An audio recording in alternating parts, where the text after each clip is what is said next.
Merong na high blood. Merong na buwisit.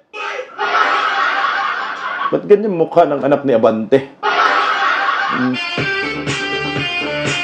Tingnan mo ha. Nabwisit yung anak ni Pastor Abante. Alam nyo ho, Pastor Abante, ito yung malaking problema ho ninyo. Kasi may kasabihan nga huwag mong gawin sa iba kung ayaw mo na gawin yan sa'yo, di ba? Meron ka palang anak na babae, pero makapagbastos ka sa mga kababaihan, sobra-sobra. So, pumalag yung anak, buwisit siya dyan eh. So, ibig sabihin, no, and ito ha, magaling si Inday. Dahil nabuwisit yung anak ni Abante. So, yung gustong mangyari ni Inday, nangyari. O, ito pumalag eh. O, pakinggan po natin, o. Ay hindi kayang takpan ng inyong paninira ang kakulangan nyo sa serbisyo dito sa ating distrito. Paninira. Ha? Nung paninira. Kaya nga nagtanong ako sa inyo, yung picture, lehitimo ba yun? Lehitimo. Saan nakikita? Pinost sa Facebook mismo ni Abante. Tapos itong anak niya lumalabas paninira. Bumibilat eh. Oh. Bumibilat. Bumibilat naman talaga. Patuplok nga guys. Di ba? Pag bumibilat ka, bili. Ganun nga. Oh, umiyak ka dyan. Alam mo, madam, kasalanan niya ng tatay mong pastor. Dahil yung pag-uugali niya sa kongreso ay bastos talaga ho eh. Di mo ba nakita, may pinaiyak na kababaihan? May anak palang babae, ito ni Malo. So nasaktan ka, nag-bounce back agad. Back to you guys, parang ganun eh. No? Back to you guys. Sabi ni Rizaldan, may anak siyang babae, tapos dumidila. O yun na nga eh. Ito, nag-back to you guys kayo ngayon. Tuloy oh. Tingnan mo siya dyan oh. Hindi pa sila doon natigil. Naghanap pa ng dayo. Alam mo, Liga, may hugot. Talagang may hugot, ma'am! Kala mo daw, Liga, may hugot. Talaga ho may hugot. Kasi yung ginagawa ho ng ama mong kongresista ay hindi ang gawain ng isang mambabatas. At yung pag-uugali mo at paugali ng ama mong pastor ay hindi po yan ugali ng isang pastor. Talagang may hugot. So ngayon, mangyak-ngiyak ka. Tingnan mo yung mukha niya. Parang hindi nakakatulog talaga. Inumin. Hindi mo talaga siya nakatulog sa pagbanat kay ni Inday Sara sa kanya, sa kanyang ama. No? Ito tingnan mo na ay bagsa siya dyan. Sus ko, ginoong pamilyang ito. Nirise.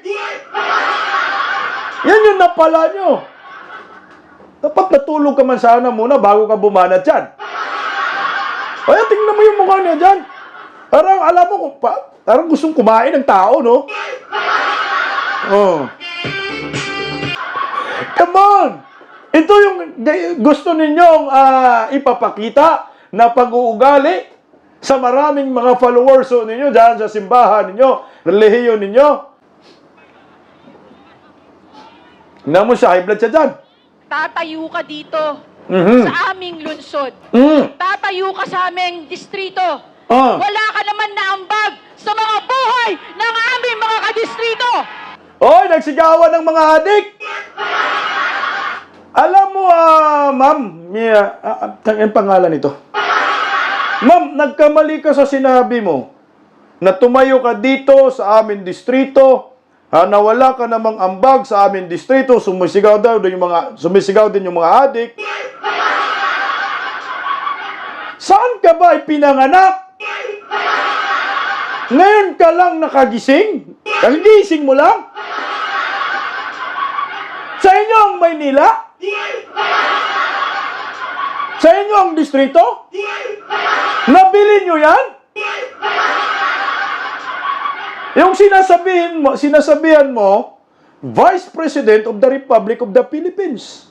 Ang mandato ay 32 million. At yung distrito mo, 100% ako na nakikinabang sa lahat ng programa ng Office of the Vice President na hindi nyo nagawa dyan sa inyong distrito. Kasi kung walang nagawa si Vice President Inday Sara dyan, wala ho sanang sumisigaw na Duterte! Duterte! At wala ho sanang nagpapalakpakan. Kayo ho siguro, yung wala kayong nagawa dyan, ano bang nagawa ng tatay mong pastor dyan? Sa inyong distrito. Wala nga ho yatang malaking covered court dyan sa inyong distrito Meron ba? Yan kayo dyan. Nasaktan kayo dahil sa kagagawan ng bastos mong ama. So ngayon, pinapakita mo sa distrito 6 yung pagkabastos ng inyong pamilya. Ano ba yung tatay mo? Kongresista lang naman yan. Inday Sara, ano ba? Ilan ba bumoto sa tatay mo? Matatalo na yan. Matatalo na po yung tatay mo, ma'am. Last mo na yan. Si Oy na po yung magiging kongresista dyan. Wala na pong buboto sa tatay mo. Dahil sa kanyang pagkabastos. Iyan ang problema ho ninyo. Di ba, ma'am? Di ba? Para bastusin, para siraan ang aming congressman naglilingkod ng tapat at totoo na walang pinipiling panahon. Lala! Pikon na pikon, no? Siraan? Anong sinisira sa Kayabanti dyan? Ika, guys. Yung picture niyang nakabila, totoo man yun. Anong sinisira doon? Pa-victim ka, ti. Yung ginawa ng tatay mong nakadila sa mga Duterte kay Inday Sara na sobra-sobrang paninira, okay lang yon? Na? Sa palampasin natin. Kasi kailangan daw ang banatan siraan mga Duterte lang. Ngayon, nung sumagot si Inday Sara sa distrito, nung pinahiya ko kayo dyan dahil nakadila tatay mong pastor, so naninira si Inday. Putangin na, ka-unfair naman ng gobyernong ito. So kayo lang pala talaga pwedeng manira. Kayo lang talaga pwedeng maglabas ng black propaganda. Pero pag si Inday Sara, kami, mga Duterte na, ang mag-counter sa inyo, masama na yon. Ngik! Simple lang ngayon yan.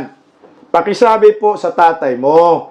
Tatay mong kongresista, tatay mong pastor, na dumidila, itigil na ho yung paninira sa mga Duterte. Tumahimik na ho siya. Nakakuta naman siya.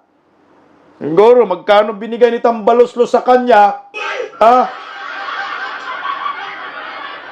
nang hindi ho kayo masaktan, pag mayroong bibirada ho sa inyo.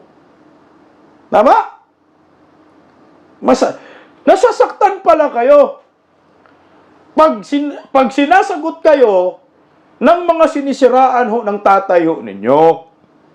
So ganito ho, para iwas po kayo masaktan at ma-high blood, palike muna guys, bago mag-gorgor, edi tumigil na lang po kayo sa pagkakandidato, wag na po kayong tumakbo, mag-withdraw na lang po kayo sa kongresista, pakisabi sa tatay mong pastor, pakisabi na lang na, tay, hindi ko kaya to tay, politika tay nasasaktan ako Pag binabanatan ka ng mga kritiko, mga bashers mo, nasasaktan ako, naha-high blood ako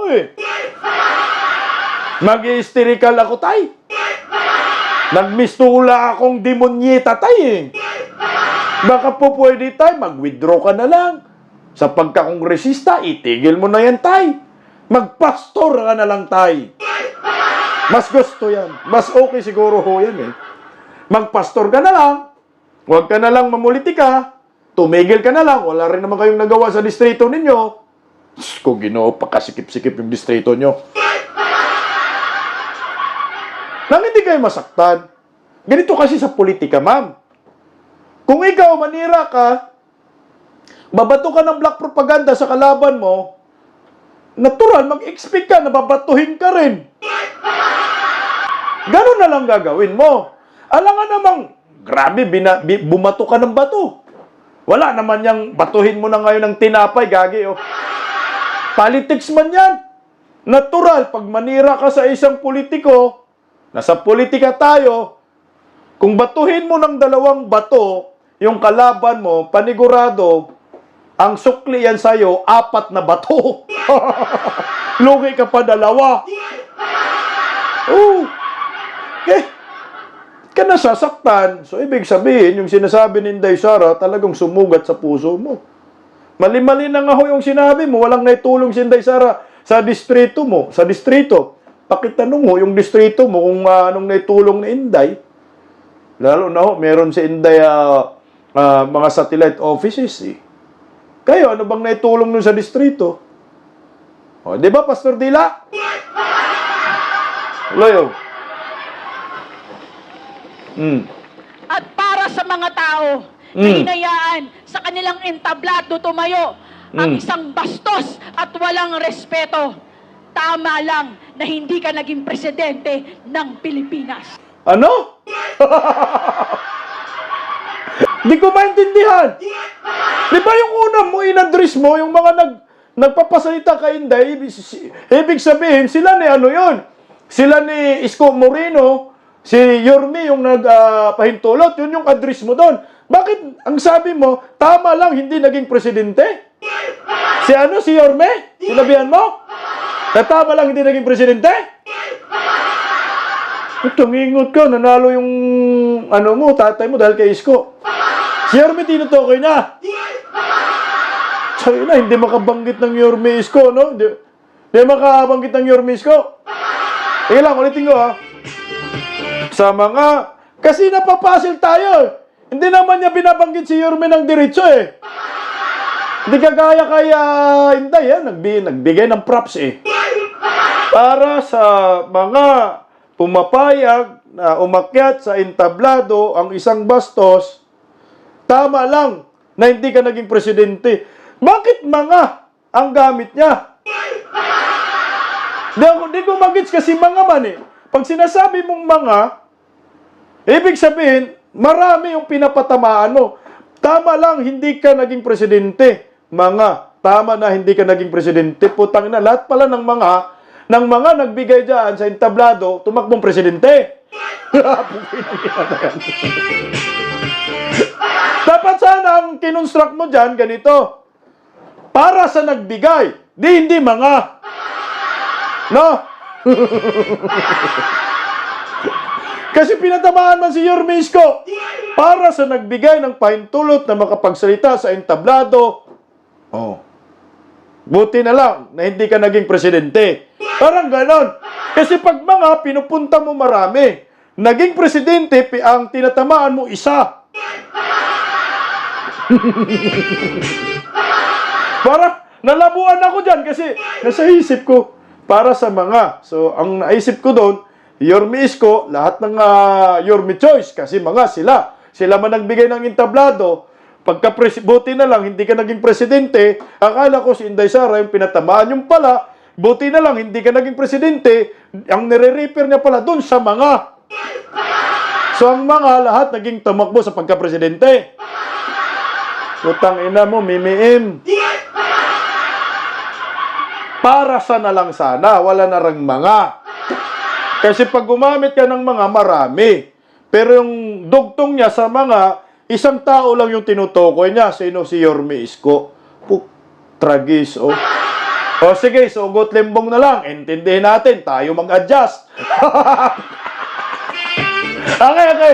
So tayo mag-adjust. No? O para, ang tinutukoy niya ng mga, isang tao lang. Si Isko yun. Okay. Sige ha. Na-high blood na kasi, pagpasensyahan na po. Nasaktan talaga siya ni Inday eh. Okay. Ano na lang, ulitin natin ha. Para sa nagbigay. Huwag na yung mga putang ang gulo niya eh. Para sa nagbigay, pahintulot na pagsalitain ang bastos. Sabi bastos. Oh. Alam mo ma'am, anong bastos? Di ba yung bastos yung nakadila?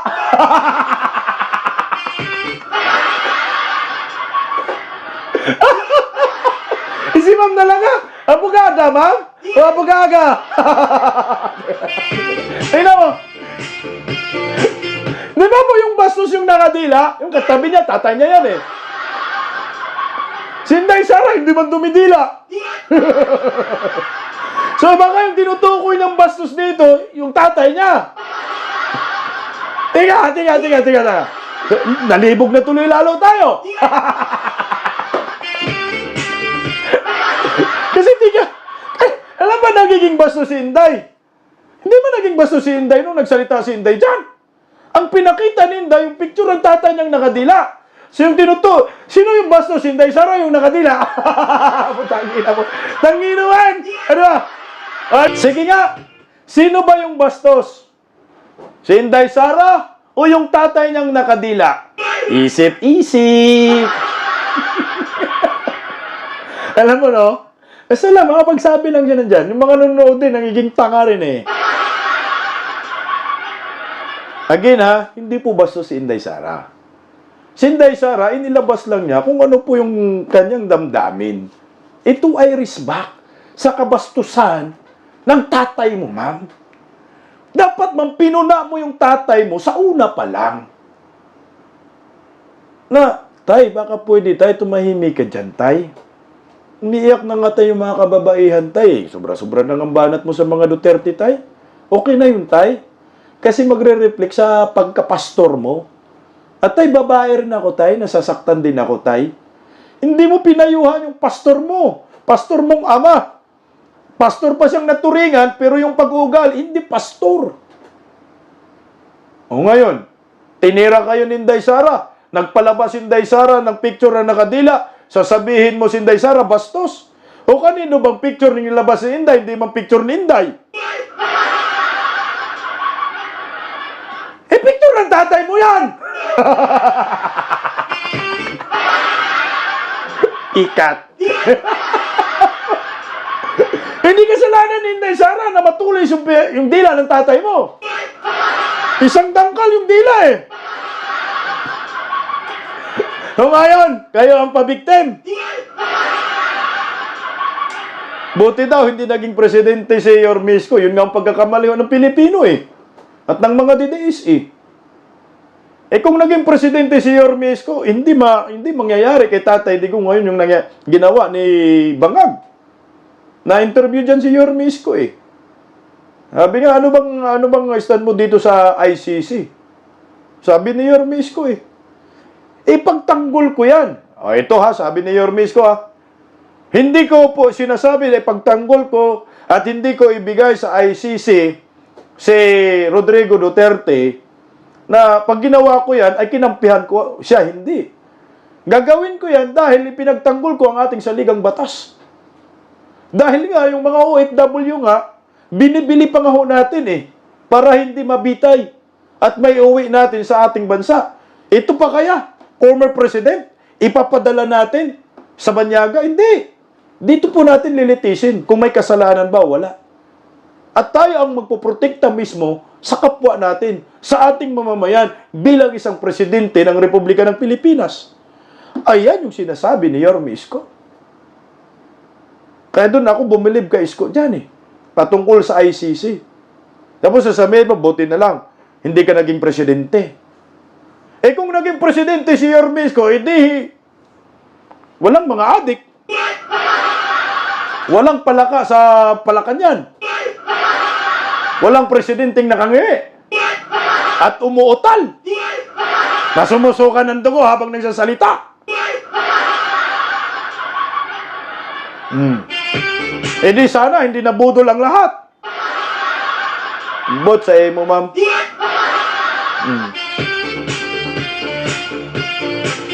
Ito na ho yung sinasabi ho natin.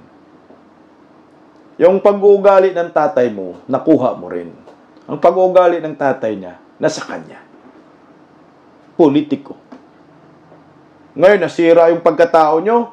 Sipin mo, ilang bisis po ninyo binanat-banatan ang mga Duterte sa hearing na yan. Ilang bisis ninyo binabanatan. Anli, di ba? Di na mabilang sa palad, eh. Ngayon, gumanti si Inday Sara, isang bisis lang, puta, yanig ang mundo ng inyong pamilya. Dahil sure talo kayo.